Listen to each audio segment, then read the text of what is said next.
Well, here it is, boys.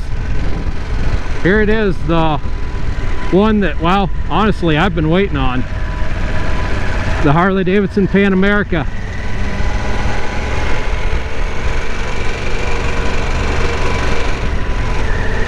What I have here is the model, the fancy one that's got the adaptive ride height on it. So it goes down just a little bit, like an inch or two when you're at a stop sign. So that's really handy, you know, where you're worried about a bike being too tall for you, especially those adventure bikes, because, well, they're quite heavy. Or heavy.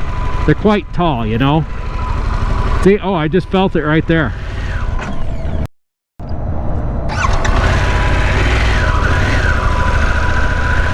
And I also killed the bike, great. That's kind of crazy feeling that stop on you. I mean, you feel it, it drops. It's something to get used to, but I tell you what, I think a guy could handle it pretty easily.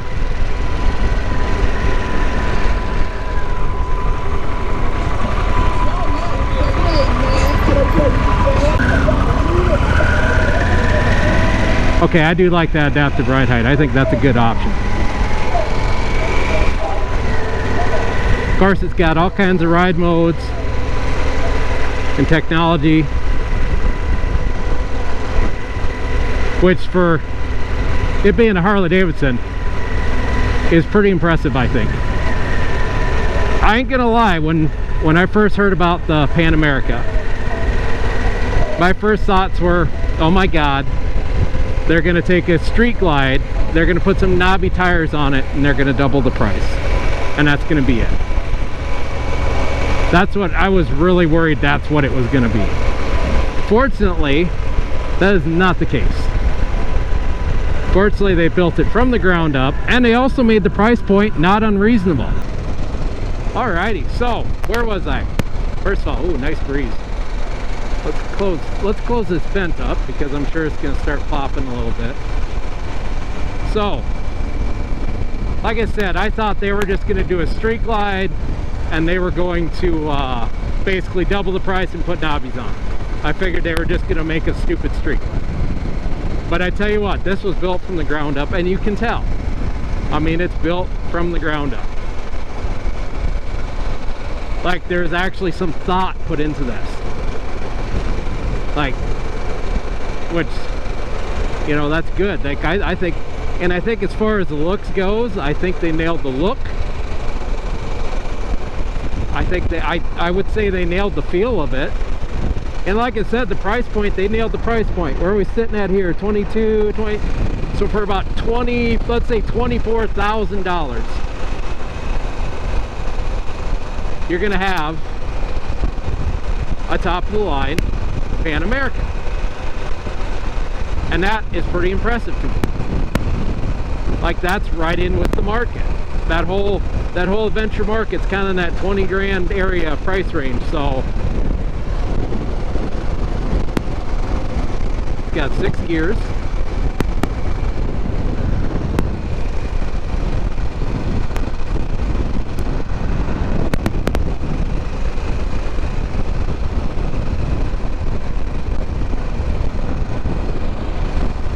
The seat ain't too bad either, actually. I gotta say, the seat's pretty good out of the box. Another kind of oddity when it comes to Harley-Davidson is having a seat that's good out of the box, at least in my experience. Although I run a Russell Day-Long seat now, so any bike I buy from now on, that's the first thing that's going to get put on there is a Russell Day-Long. After, I'd probably give it 1,000 miles or so just to kind of get a feel for how I'm going to sit in it, and then send it off.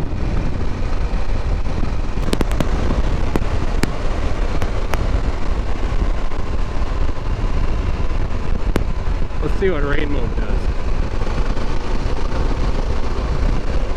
We got a rain mode, we got a regular, so we got 3 ride modes. Once again, this is Harley-Davidson.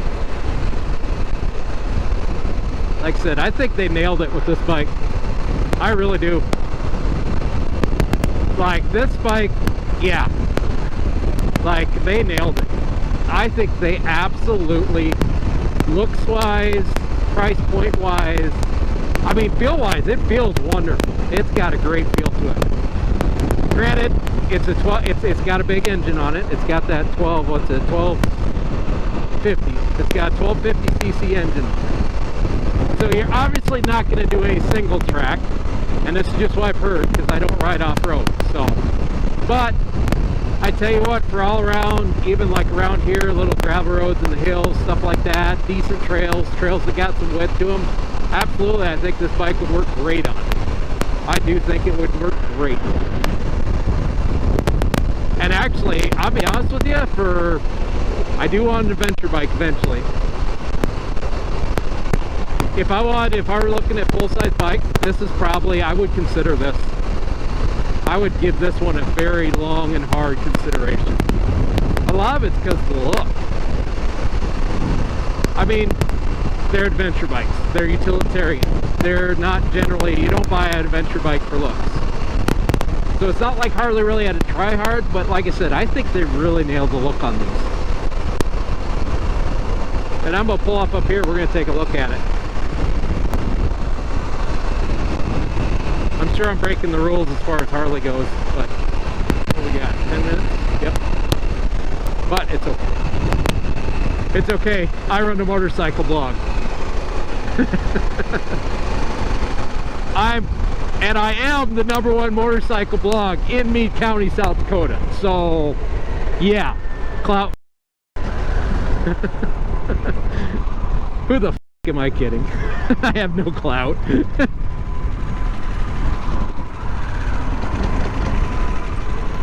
I have no clout. We know this. Alright, let's throw our neutral and kill the engine. Oh. Yeah, that is kind of wonky with that kickstand. By the way, they do have a center stand. Okay. Pull my feet up and over. So, yeah. Let's take a look at this. So yeah, I think as far as looks go, they absolutely nailed it. Like, I think this is about as good of a looking as you can get for an adventure bike.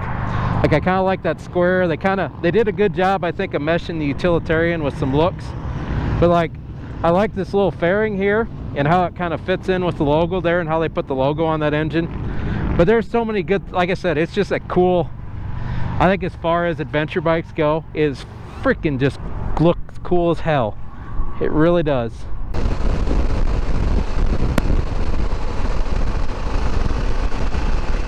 But going down the road, it's got a pretty good feel to it. I mean, I still would rather have, you know, if I'm going down just the highway, I'd still rather have, obviously my Goldwing, a Goldwing, Street Glide, something like that, Road Glide. But I'll be honest with you. Like, if I was going to, let's say, Colorado for a weekend, I would totally ride this down the highways to Colorado and hop on the gravel roads once I got there. Absolutely. I absolutely would do that. I still think, though, if I were buying an adventure bike today, I'd buy the Tenere 700.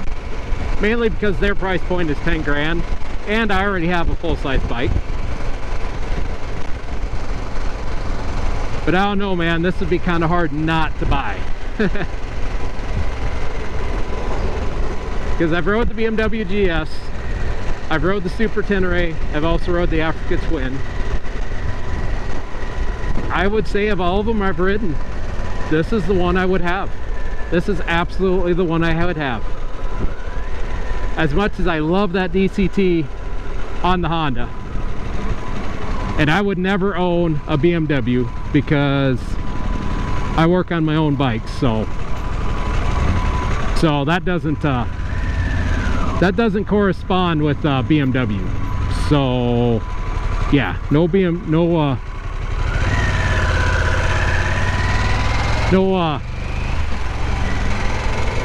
nothing like that for me. No BMW. Sorry, BMW, but I'm not gonna pay you.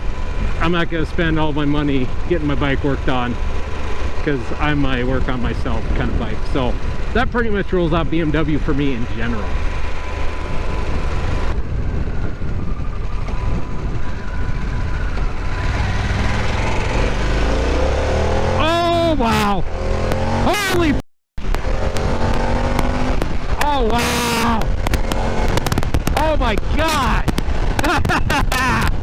Wow! Holy sh**. This moves! Holy dude! Love it! Nice!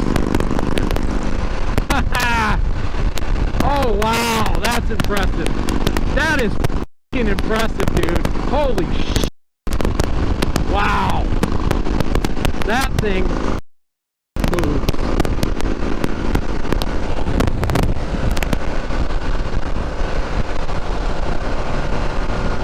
Let's see about getting back in here. Yeah, this should be fun. Well, you might just have to make a gap work. Yep. You just might have to make a gap work. Which, thanks fellas. Alright, so, what's my verdict? I think Harley Davidson has a great bike here. This thing is great. I hope they follow through with it. I hope they stick with it. What's he doing here? I hope they keep up with this bike. Because like I said, I think this is a special motorcycle. Like, I think Harley may finally have their chance to get in with the new market, that adventure market. And it might be, the end may be with current owners of standard cruiser Harley Davidsons.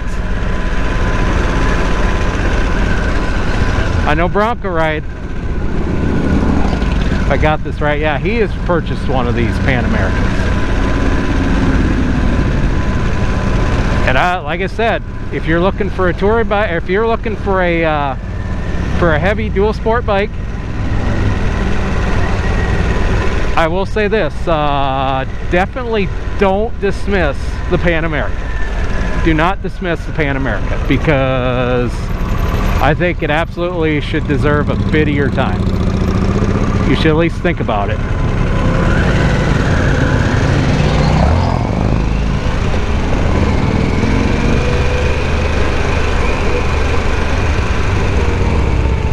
If you really don't want a Harley Davidson, I would say it's not getting on it, because it's really, like I said, a really nice bike, really sharp bike. That adaptive ride height is pretty nice. Basically, to me, you got that adaptive ride height, then guess what?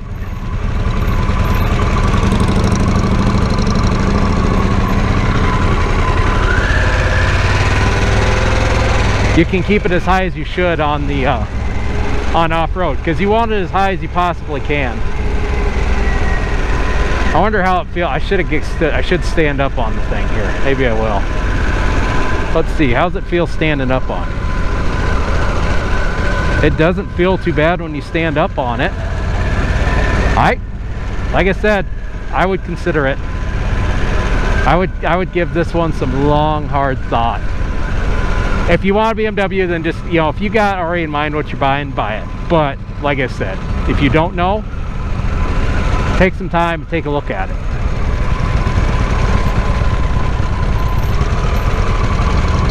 Because I don't think you're going to be disappointed. I really don't.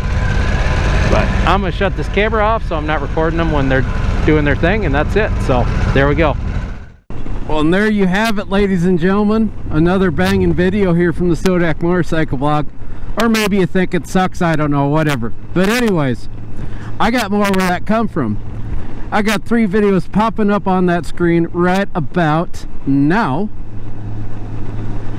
So, and there's a various assortment of what's on there, so hopefully there's a video you like that's on there. If you already know you want to and you've already made it through this video, go ahead and click the subscribe button here on the bottom right. And if you're not convinced, check out those 3 videos and then hit subscribe.